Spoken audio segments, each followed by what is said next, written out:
La maison de la photographie Robert Doisneau à Gentilly accueille 2 grands photojournalistes. Une exposition qui rassemble le travail de Stanley Green et Yuri Kozyrev, 2 grands photographes de l'agence Nour, pour un thème unique, la Russie. Ce sont 2 regards très particuliers, complémentaires, je dirais. On connaît beaucoup Stanley Green pour ses reportages sur les guerres de Tchétchénie.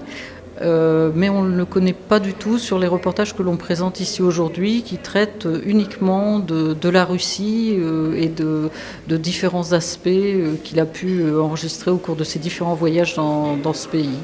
Yuri Kozyrev est un peu moins connu, mais est également un photographe qui fait des reportages de longue haleine, qui travaille pour le journal Time depuis plusieurs années déjà, et qui vient de recevoir d'ailleurs le Visa d'Or à Perpignan, enfin l'année 2011.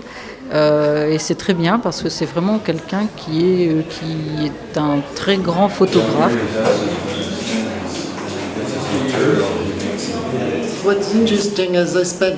J'ai passé 10 ans en Russie.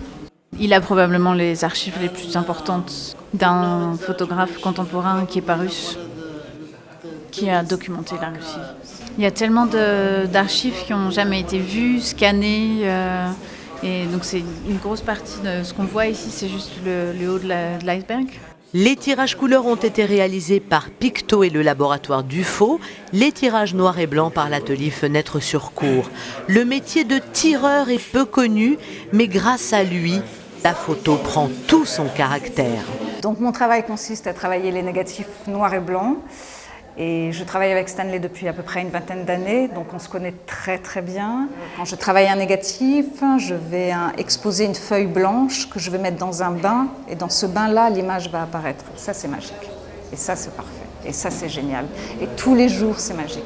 J'adore ça parce qu'il n'y a que mes mains qui interviennent et mes yeux. L'émotion à travers ces images de la guerre est toujours l'expression d'un humanisme profond, surtout dans nos jours contemporains où on s'aperçoit que la guerre est toujours là, qu'elle est présente dans tous les cœurs des hommes et des femmes qui la traversent. Et toutes ces images témoignent véritablement d'une émotion intime et profonde de l'humanisme en général. Et on continue toujours à exprimer la révolte de la guerre, à exprimer la révolte de la souffrance. Tout ça dans des tirages excessivement parfaits, d'une grande douceur, dans des cadrages aussi très recherchés et très, très perfectionnés.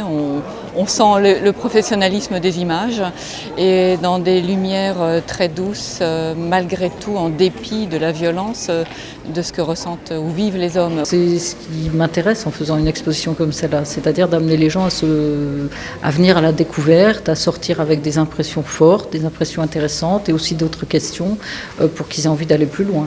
Du 5 juillet au 14 octobre prochain, la maison de la photographie Robert Doisneau propose cette exposition inédite qui illustre le meilleur du photojournalisme d'aujourd'hui.